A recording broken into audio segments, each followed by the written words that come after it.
Hello everyone. Today again we are continuing with the chapter Reproduction in Lower and Higher Plants. We have already understood about the asexual methods and we are continuing with sexual methods of reproduction in flowering plants. Till now we have understood about all the structures of the flower, reproductive organs, the gametes, and now we are understanding about the pollination. We know that pollination is the process of transfer of pollen grains from anther to the stigma. Here you can see the pollination is of two types, self-pollination and cross-pollination. So as the name suggests, self means within the same flower. You can see here the movement of pollen grains from anther to stigma of the same flower. Coming on to the next is cross-pollination. Now, this pollination methods is divided in different types, self and cross. So when we talk about the self-pollination, again it is of two types, autogamy and geitonogamy. We have already understood about autogamy, which means the movement of pollen grain from anther to stigma in the same flower. Now the flowers, they can be chasmogamous or they can be clistogamous. The next is geitonogamy. Geitonogamy is the transfer of pollen grains from anther of one plant to the stigma of another flower of the same plant. So we will start today with cross-pollination. Now this cross-pollination is also known as xenogamy or allogamy, and in some books you will also find it as outbreeding. Now cross means what? Cross pollination here means is the transfer of pollen grain from anther of one flower to the stigma of another flower of genetically similar plant. So this cross pollination mostly occurs with the help of external agencies. So what are these external agencies? We also call them agents of pollination. Here as you can see there is an insect. So here we will deal with the various types of agencies of pollination, which is divided in two types, biotic and abiotic. Bio, I have already told you the term bio means living.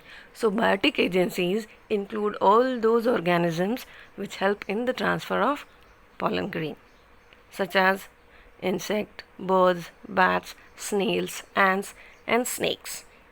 And based on that they have given the names, such as entomophily, ornithophily, chiropterophily, malacophily, myrmecophily and ophiophily. When it comes to abiotic agents, it includes the non-living agencies such as wind, which is known as anemophily, and water, which is known as hydrophily. So we'll start and read all these in detail. Anemophily means the movement of pollen grain will occur through the effect of wind. Hydrophily means the movement will occur with the help of water, and zoophily means the movement of pollen grain will occur with the effect of animals as an agent. You can see here the movement of pollen grain in the wind with the help of the wind. This is occurring in the water. Now this zoophily has been divided in different types based on the types of animals involved in the process of pollination. Entomophily occurs with the help of insects. Ornithophily, pollination occurs with the help of birds. Chiropterophily, it occurs with the help of bats, which are the agents for pollination. Now coming on to in detail the entomophily, here the insects are the agents such as moth, butterfly, wasps, bees, beetles, etc. The flowers in which entomophily occurs, they have different characters, such as the flowers are brightly colored and showy. You can see here they will be dark colored and very attractive. The insects who are helping in the pollination, they will get a landing platform. See, you can see the flower is open and it has a large area so that the insect can sit and help in pollination method. The pollen grains are spiny, heavy, and have a yellow sticky substance called pollen kit. So the pollen sticks to the insects. For example, yucca.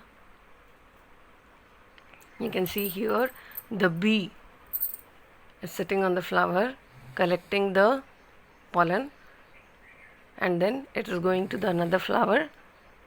Now why this bee is going for its food, but while doing its own process it is also helping in pollination method.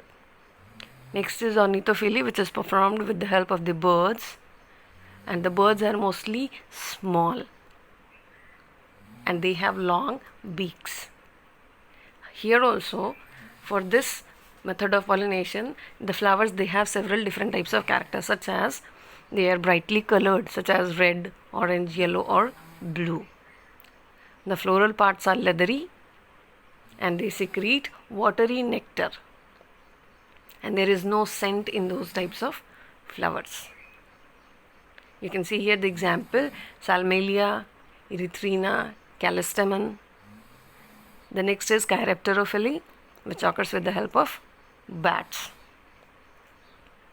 Malacophily, this method of pollination is done by the help of snails and slugs. And Myrmecophily, which occurs with the help of the ants. Next is Zoophily. Zoophily, which occurs with the help of the animals. Now these are the biotic agents. Coming on to abiotic, Anemophily, which means the pollination will be occurring with the effect of wind. The most crop plants such as wheat, rice, maize, coconut, oat, all these crop plants, they have anemophily as their method of pollination. Now this types of the flowers in which these occurs, they also have different characteristics, such as the flowers will be colorless, odorless and nectarless. There will be no color, there will be no scent, nothing. The pollen grains will be light and small, dry and non-sticky. The stigmas are hairy, feathery and branched. And the pollen grains are produced in large number because they will be lost in the process of pollination, because it is occurring by the help of wind. The next is hydrophily. Hydrophily means the water will be the mode of transport. Now this hydrophily again is of two types: epihydrophily and hypohydrophily. Epi means upon, on the top surface of the water. You can see here on the surface. And hypo means it will occur below the water surface. So why it is like that, we will understand in the next slide. Now the plants occurring pollination by hydrophily method, they have different characteristics. The flowers will be small, there will be no odor or nectar, and the pollen grains are light and unwettable because they have a mucilage cover on them. And the stigmas are long and sticky. You can see here epihydrophily on top. So what happens is, the male plants, they are below the flower, below the level of the water, and the female plants, they will come on the surface. So what happens is, the male plant will release the pollen grains. The pollen grains being light-weighted, they will float and go on the surface.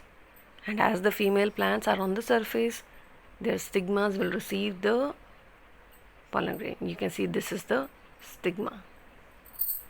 Now what happens in hypohydrophily? In hypohydrophily, the pollen grains are floating below the surface of the water. You can see here the movement of the pollen grains. So we will understand what is the importance of cross pollination. We have already understood about the self pollination, which helps in increasing their number, making pure lines, Coming on to the cross pollination. Cross pollination, with the help of this, there will be genetic variations. A lot of different types of plants are created. It increases the adaptability towards the environment, and it makes the organism fit for the existence. And the plants are more resistant to disease or changes in the environment. These are the advantages. When we talk about the disadvantages, there is always a need of agency for cross pollination. It is less economical, and the problem is with lots of pollen grains are required to be growing so that pollination can occur, so that cross pollination can occur, so that fertilization can occur. So these are the advantages and disadvantages. We will continue again. Till then, be safe, be healthy. Thank you.